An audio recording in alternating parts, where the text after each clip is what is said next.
When I first met up with one of my friends at the airport going to Japan, one of the questions I asked him was, "How long have we been organizing this trip?" After a thought, he said that we spent years trying to get this plan off the ground, and over a decade that we've been talking about traveling there, possibly going as far back since we were in college during the beginning of our friendship. But regardless of what the specific answer may be, the point is that it took a long time to turn this idea into a reality.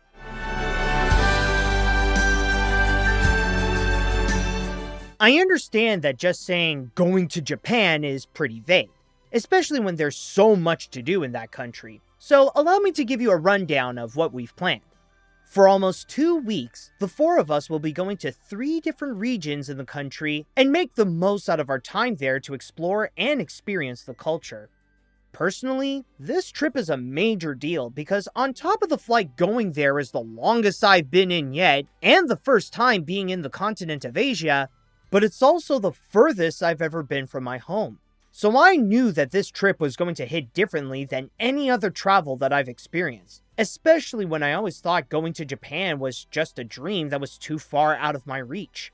Well, after one flight to Vancouver and looking around the place to have one final Canadian meal with an elk burger, I went to the real 10-hour flight that took me straight to Narita, which had a nice welcoming to start this trip off. But we're not at our starting point yet. We need to do a couple of train rides to first head our way to Tokyo, and then go on my first ride in the bullet train to our first official destination, Sendai. We get a bit of a taste of the city during the night, but after all those flights, we definitely need time to rest and adjust to the new time zone. So we checked into a nice place called the Sendai Kokusai Hotel, which gave us a good room with just enough space to have our own individual beds, and went to sleep to prepare for our first official day. This is where we started to get familiar with some of Japan's history and culture. Once we got our breakfast at this soba bar to get our fill of noodles, we went to go and learn about the region's icon, the samurai warlord Date Masamune. Seriously, there is no escaping his image in Sendai. He is literally everywhere. Anyways, we all decided to split and meet back up at Masamune's landmarks, where me and one of my friends explored around the city. It was a great time as we made some memorable discoveries along the way, including my first encounter with a cherry blossom, which was very lovely to see, an abandoned shrine that was as fascinating as it was spooky, and a large cemetery with no one else around with a bigger shrine next to it. It wasn't until we got back together to look around Masamune's mausoleum, where he and the Date family laid to rest in some of the most colorfully decorated tombs I've seen. Then once we split up again, me and my friend walked our way up to the warlord's kingdom, Aoba Castle. With his famous statue standing tall, along with other areas to visit like the shop and the temple, that long walk was worth it to see an incredible view of Sendai and the castle behind it. Oh. I honestly expected that there would be a castle here. But hey, we all got to learn a lot about Masamune, take a whole lot of pictures, and get some great sights along the way. That deserves to get us back down and eat some of the most authentic Japanese food for our lunch, McDonald's. Okay, for real though, one of my friends really wanted to try one for comparison to how it is back in Canada, and we ordered some exclusive stuff like the Samurai Mac. Mine was decent, being this double cheeseburger with a lot of teriyaki sauce, but it was very messy and the sauce was the dominant flavor over the cheeseburger. By that point, since we're in the middle of it, we explored around Sendai's shopping district to see what we could find. And there was a bunch of interesting spots, including the first Disney store I went into, and a 2-floor gachapon area. But I couldn't help but notice how some people are walking out with a bag from a Pokémon Center. Could that mean that there is one nearby? I checked Google Maps and I saw that there was one that wasn't far. Well, I got time, so I made my way out of Parco, which is one of Japan's big mall brands, and lo and behold, I found my first one much earlier than I expected at Pokémon Center Tohoku. I later learned that this was freshly renovated and it hadn't even been a month since it reopened, which means I was lucky enough to go and shop for many of the exclusive stuff they have and look around at the traditional festival theming and the cute little garden they have outside. It was a great surprise that I really loved my time at Sendai and getting to know the city. We even capped off the day at this yakiniku grill that also had a tap at our table where we could pour our own alcohol. We got to cook our own meat and drink to our heart's content, and it was a really good time all around. So then, on to the next day, we started by having our first 7-Eleven breakfast, including trying out their smoothie machine.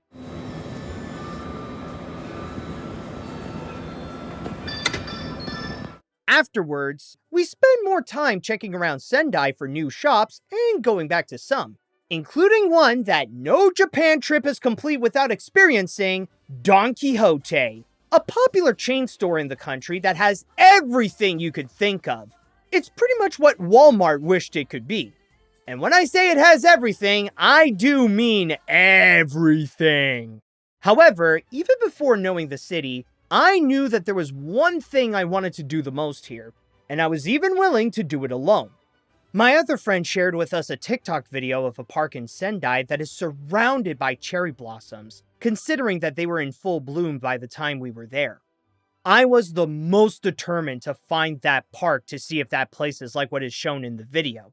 So I went to get some food at the 7-Eleven, and I walked all the way down to Nishikicho Park to enter into one of the most beautiful places of the trip. And with my food ready, I got to accomplish one of my goals in Japan, which is to have a picnic under the cherry blossoms and let the moment sink in that the sight is as wonderful as I dreamed it would be. I did it. I'm right here, just having my little lunch underneath the cherry blossoms. This is what Japan is all about. Honestly, I left that place feeling in love. It is easily one of my favorite moments of the trip. However, we need to have a break from the city, as we hop onto the bus to go to the ryokan, which is a traditional Japanese hotel, and the one we were in was called the Kai Aiku Hoshino Resort. Now that we learned about a piece of ancient Japan, we get to live it for a bit. On top of getting ourselves comfortable in our very nice room with an amazing view, we put on our complimentary kimono and got to have a 6-course meal that gave us a little taste of almost every food that is made in Japan. And trust me, they could be delicious, but it definitely was a lot to go through. I mean, this was the menu showing us what was ready for us. Afterwards, we learned how to drink sake like Masamune and take some time to relax at the onsen. There was a whole process to get through for our bodies to get used to the water, but they really do feel like how they do in the video games where you jump in the hot springs and regain health. Then, once we slept and had another big round of food for breakfast, here's everything I had from then, we took the bus back so that we could spend one more time in Sendai. We walked through some last shops, revisited Nishikicho Park with my friends this time so that we could spend time taking pictures and surround ourselves with cherry blossoms, and have my last round at that Pokémon Center. Sendai started this trip off with a bang, but now it's time we move on to the next region as we take a couple of bullet trains down to Nagoya, which at first I thought it would be another city for us to explore, but we ended up staying in the lower end at the Nagoya Cafe and Hostel, where we now have a tiny room that was trying to be traditionally decorated that was on top of a cafe, and the lounging room and the bathroom had to be shared with the other guests sleeping there whom we could hear through the paper-thin walls. Listen, I know there are people who enjoy that kind of experience, but hostels are, not my thing. They're like cheap to the point that they couldn't afford guests some privacy. Anyways, we tried to make the most out of the little area, and we were able to find this nice little restaurant called the Tori Soba Nagonoki, and we got to have our first taste of authentic ramen. It is easily one of the best bowls we've had, and it felt idealistic with the way we found the best kind. Not from some fancy place, but in a little shop with a limited menu because they mastered the art of the few things they could cook.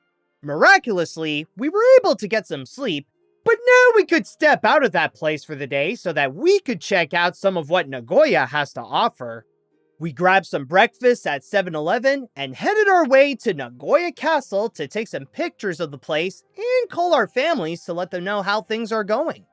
However, we couldn't stay there for long because we had to go to our main stop at Nagoya, Ghibli Park.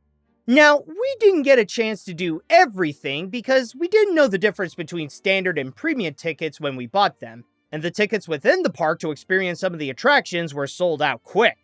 But what we got to do was totally worth it. The best way to describe the place is that it's more of a park that is themed than a theme park. It's like Epcot's World Showcase, but it's Studio Ghibli films instead of countries, where it makes you feel like you're in the movies.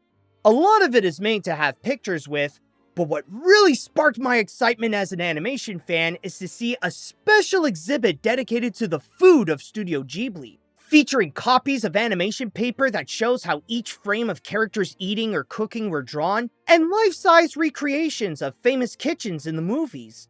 I even got to watch one of their exclusive animated shorts. The one I got to see is called Mr. Dough and the Egg Princess. We agreed that it's weird, but it does have its own charm. And after that screening, we made the most of what we were able to get into, hanging out with Turnip Head, spending a large chunk of our money at the shops, and even have a spin at the carousel. I got to ride on Tombo's flying bike. Then by the time we got back, I decided to split from my friends and do a bit of exploring around the city. I checked around in a few shops that I found, like another Disney store and the Ghibli shop, coincidentally enough, but my mission was to find another center. And after a bit of traveling, I found Nagoya's Pokémon Center, which was also another freshly renovated store that reopened only a few months prior, featuring its own line of exclusive merch and getting into the Nagoya spirit by having a shiny Magikarp as one of the mascots to be like the golden fish that's part of the castle. So after that fun experience, I went to the food court in the Parco and ordered some spicy cheesy ramen with a side order of something interesting new to me. Sushi that has a large gooey load of mozzarella in the middle. It was good in an interesting way, but I'll admit that it fills up so fast that I couldn't eat it all. Then once we had one more sleep at the place, it was time to move out of that hostel. Or at least after I left a little note to mark that I was here. We shipped out our carry-ons so that they could meet us at Tokyo, had breakfast at Cerebef's to have some nice French toast, and checked around some of the shops I visited. And once we had our fill of Nagoya, we went into the regular train to take us to Nagisoma, where it was our start to the Nakasendo Trail. We've heard about this hike from YouTube videos we've seen, and they always make it look so inspiring to do. And one of them recommended to do the trail backwards to how people regularly do it. So after buying a bear bell to hook it onto my bag to let the ringing save us from the bears, we started our hiking journey, and it was very pleasant. We got all these wonderful views of the mountains, the great sights at the village, and even taking time to meet people along the way, like this one spot where they teach tourists how to do origami. But then the hike kept going, and going, and going, and going, and going, and going, and I think it was around the halfway point that the hike was no longer fun. In fact, it was there where I started to hear the words of the late John Pinette echo in my head. Hiking is a walk that sucks. Keep in mind that we are not hikers, and we are not trained to regularly do stuff like this. And there was a point that I had to sacrifice pieces of my sanity just to keep going. And the signs pointing to our destination wasn't helping us either. It made the whole thing feel like we're in Alice in Wonderland, where we were just following arrows that lead us to possibly nowhere. In total, we walked around 12 kilometers, or more than 7 miles, for around 4 hours straight, and even reaching heights of 800 meters, or almost half a mile above sea level. Sure, the views were still nice, but the fatigue and the soreness of our feet were really getting to us. The best way to describe the whole experience was that it made us feel like Maria in West Side Story. We started this hike all enthusiastic and full of wonder, and then by the end, we were all like, I can kill now because I hate now. But eventually, we finally made it to our destination in the little town of Magome, which is a lovely place, but all we wanted to do was just have our dinner and then crash at the guest house for the day. I think I was more broken emotionally than physically, but we unanimously agreed that we were all done. Now, originally, there was a part 2 to this hike where we would walk from Magome to the train station in Nakatsugawa in the following day, but I think we've had more than our fill of hiking for the entire trip. So we took the bus instead. And from there, we relaxed our legs by making this more of a travel day as we get into the trains to go onto our final main destination, Tokyo. There wasn't a whole lot to do on this day, since it was the only day of our trip where it was raining and we wanted to settle into our hotel, which was a great place called the Hotel My Stay's Premier. But there was still a lot of time in the day. So I decided to explore the area in Tokyo Station and checked out another Pokémon Center. This time being the one that started it all, called the Pokémon Center Tokyo DX. And after that, I went into the basement floor of the station to find the famous Character Street, featuring dozens of little shops themed to popular IPs. I didn't buy anything yet because I knew that I gotta come back to show my friends this place. Then when it became night, I decided to treat myself at this fancy restaurant called Sumiyaki Unafuki to get myself some unagi donburi. Yes, I'm one of those people who love to eat eel. And if you love having unagi in your sushi, this dish is like a supersized version of that great taste. Then when I went back and meet up with my friends, we decided to go out for some late night fun at an arcade nearby. We were able to play a few games, but then we got hooked by the claw machines trying to win the prizes. It was a good reminder of how dangerously addicting they can be with how they can always tease you with how close you may think you are from getting that prize. So that was our little appetizer of the famous city. But the next day was our first true experience in Tokyo, both the good and kind of the bad. The adventure begins right as we got onto the metro, where the mornings turned out to be the most insane times to ride as we were crammed in like sardines. Seriously, it's crazy to see how the locals can be so chill on their phones while completely squeezed within one another. It's like they already sold their personal space for the convenience of travel. But once we popped out of that train, we then headed our way to Asakusa and started by making our own charms. I'll admit that I've never done anything related to sewing or knitting, but with a little help, I did get the hang of this one, and I was able to create my own omamori, even writing down a wish to put it in as part of the charm's magic. But that wasn't what we were mainly here for. Before checking out one of Tokyo's biggest landmarks, we rented some nice kimonos, I picked some subdued natural colors for mine, and we headed our way to the famous Senzoji Temple. The buildings are absolutely magnificent, but I'll admit that the amount of tourists that swarmed into the area did feel overwhelming, at least compared to how things were back in Sendai and Nagoya. But once we got our photo ops taken and checked around the place, that was when we split to look at some of the shops, including the souvenir areas at the temple, and then I decided to walk my way onto the other Tokyo landmark that was nearby, the Sky Tree, seeing what unique stores that they have within. But after that visit, I then walked my way onto this place called Hobby Off that I heard they sold discounted merch from Tokyo Disneyland. But admittedly, I was disappointed that they didn't have as much as what some influencers claim to have. By that point, I was getting a bit tired walking around in that kimono. I mean, with the way they suited me up, I felt like I was shuffling my feet around like how Dexter walks. So once I got back to my regular clothes, that was when I returned to the Sky Tree and began shopping to places like the gift shop of the Kirby Cafe, and would you believe it, another Pokémon Center. I mean, since I'm here, I might as well check out what they got with the Rayquaza decor. Once it was starting to get late, I went to get some takoyaki balls at the food court and got back with my friends at the Senzoji Temple at night. And wow, was the vibe completely different. Not only does the area look beautiful at this time, but it's also a lot less crowded. I highly recommend it if you want to visit Asakusa without the hassle of the crowds.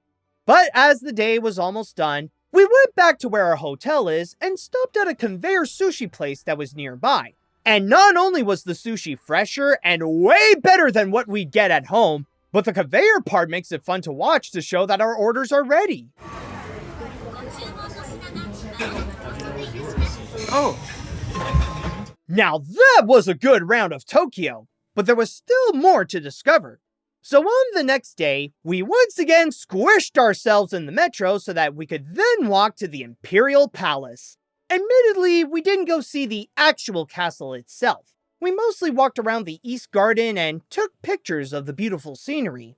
Then afterwards, we split up again so that some of us went to explore the capital of anime merch, Akihabara, a massive shopping district that can fill your Japanese pop culture needs, from figures to cards to games to DVDs and Blu-rays, and even some have adult sections that can be quite steamy.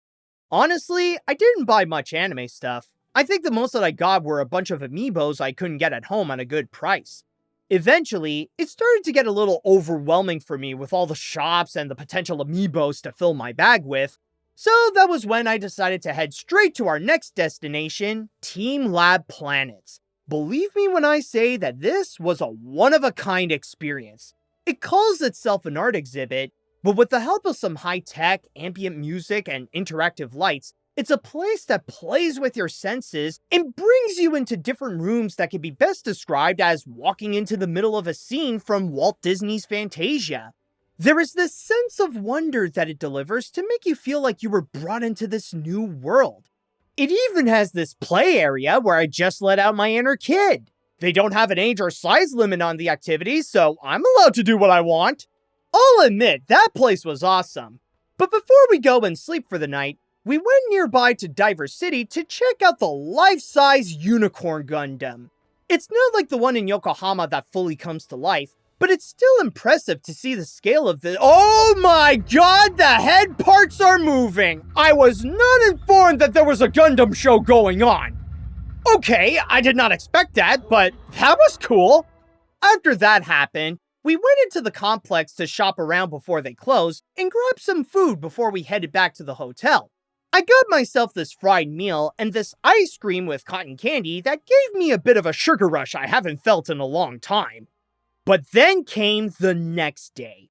This was the time that we all agreed to be a free day where we get to individually do what we want without us needing to be collectively together, whether it be to revisit shops and check out new ones or to explore more history. In my case, however, since there is one day where I'm free to do whatever I want in Tokyo, of course I'm gonna go to Disneyland. Even when we've planned this trip, I never thought I'd find myself to be at Tokyo Disneyland.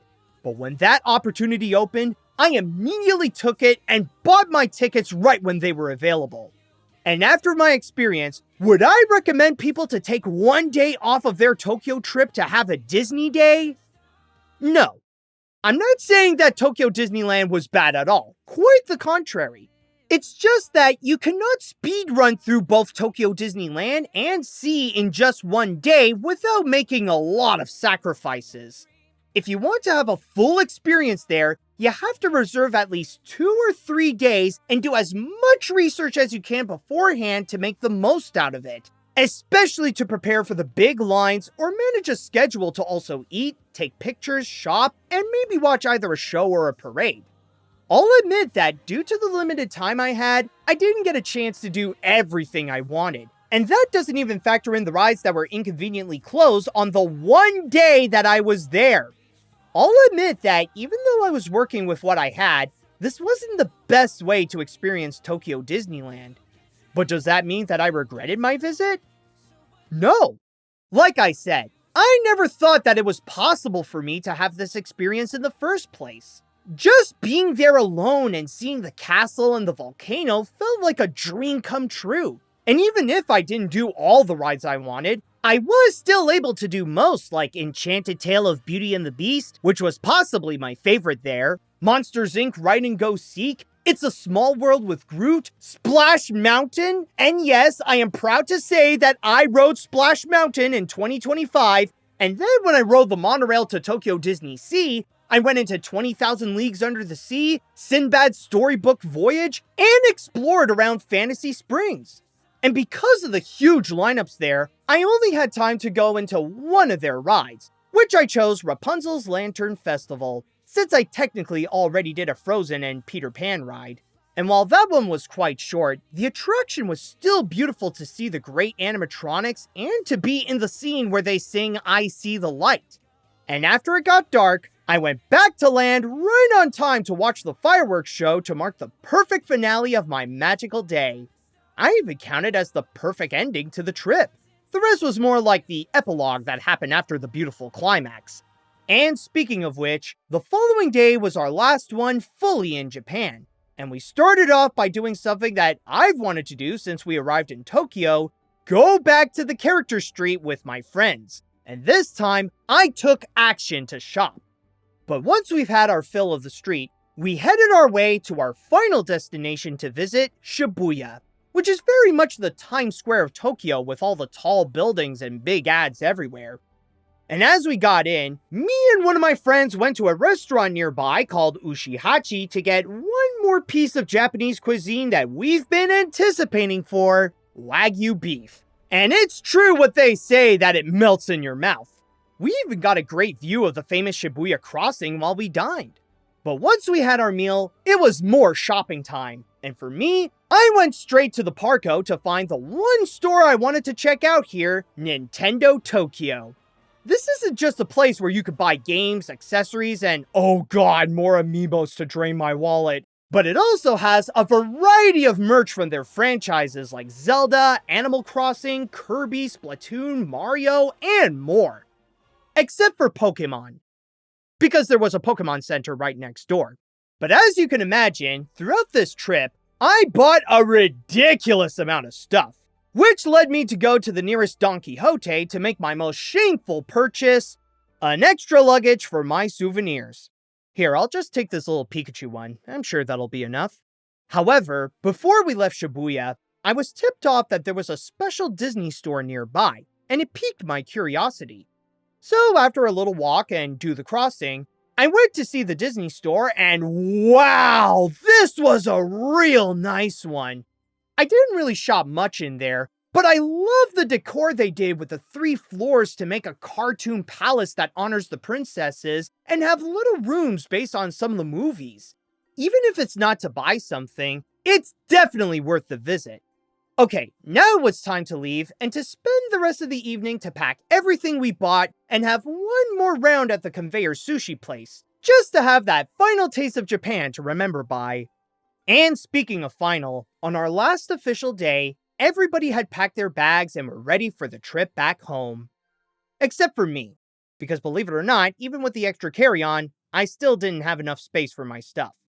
That's why, with the help of my friend, we went with a backup plan, which is to go to Kamate so that she could buy some snacks at Don Quixote, and then we headed to the post office so that I could get a box to ship whatever souvenirs that I have that couldn't fit in my bags. Sure, I had to pay a premium to get it shipped out to Canada, but it gave me the relief I needed to know that everything I got in Japan will be coming back home. It also helped that afterwards, we went to have a bowl of breakfast noodles at the train station to complete our satisfaction with the little outing we did. And so, before we started to go back to the airport, we had a little extra time for one more little exploration. I decided not to go far and stick around the Tokyo station, checking around the character street, revisiting the Pokémon Center nearby to get some last-minute purchases, and have my last Japanese meal be a cute Kirby car cake from the Kirby Cafe Petite. I mean, we didn't get a chance to do the actual cafe, so I might as well have something to get a taste of Kirby, and this treat was very good. But eventually, it was time for us to finally leave and make our way to the airport for that long flight back to Canada, and then another one to bring us home. Or at least that was the plan if it weren't for the airline scheduling the connections too close and caused us to miss our second flight. Well, that definitely sucks. However, the airline did help us with a plan B, which is to make another connection flight with a jump from Vancouver to Edmonton, and then from there we could actually go back home. All of which was free of charge. The only catch is that our arrival would have to be delayed by a total of 10 hours, so we had to keep on waiting at the airport, and we'd have to deal with some serious jet lag later. But at least it was able to bring us back home and conclude our nearly 2-week journey. And now that I'm back to my regular life, making videos again and put all my souvenirs in their respectful place, would I say that this trip was a life-changing experience? To be honest, I feel like that's hard to answer, but when I look back, I could definitely say that it gave me a new perspective on life. What was once an idea or a dream that felt too out of reach has now become a memory of an experience that took years of planning that I actually did. I feel amazed at myself that I was able to accomplish something like going to a country as far as Japan, immerse myself in a culture that is totally different from what I know and disconnected from the internet that I'm familiar with, and experience firsthand places like Tokyo Disneyland and Ghibli Park. Or even do incredible things like picnicking under the cherry blossoms or going to as many Pokémon Centers that I could find. Did I get to do everything I wanted? Well, just like with Disney and Ghibli, no. There were some things we wanted to do, but weren't able to get in because of how hard it was to get the tickets like the Ghibli Museum, the Kirby Cafe, and the Pokemon Cafe. But if anything, they give me an extra reason to why I'd like to go back. Especially when now, it feels like something I can actually do. And with the knowledge I gained, I now know what to expect and feel more prepared for next time, whenever that may be. But no matter how many times I go back in the future, I know that the first will be an unforgettable moment that stands as a monument for our friendship and proof that we are able to do some amazing things together. I've done a decent amount of traveling in my life so far, but this trip is easily one of my favorites. Well, that took a little bit more time than expected, but as you can see here, I am officially back home, and honestly, even though I loved my experience in Japan, it's great to be back here. Now, I will need a little bit of time to readjust myself back at home before I officially get back to work. But still, though, in the meantime, I just want to go and give out a huge thanks to my friends who have been a part of this unforgettable journey. And I want to thank you all for watching this little piece that I made here to show you my experience in Japan. And with all that said and done, once again, thank you all so much for watching. And until next time, see you later, dudes. And in the meantime, by the way, one thing I should do is that I think I need to go and shave because I'll admit that I am not used to this thing.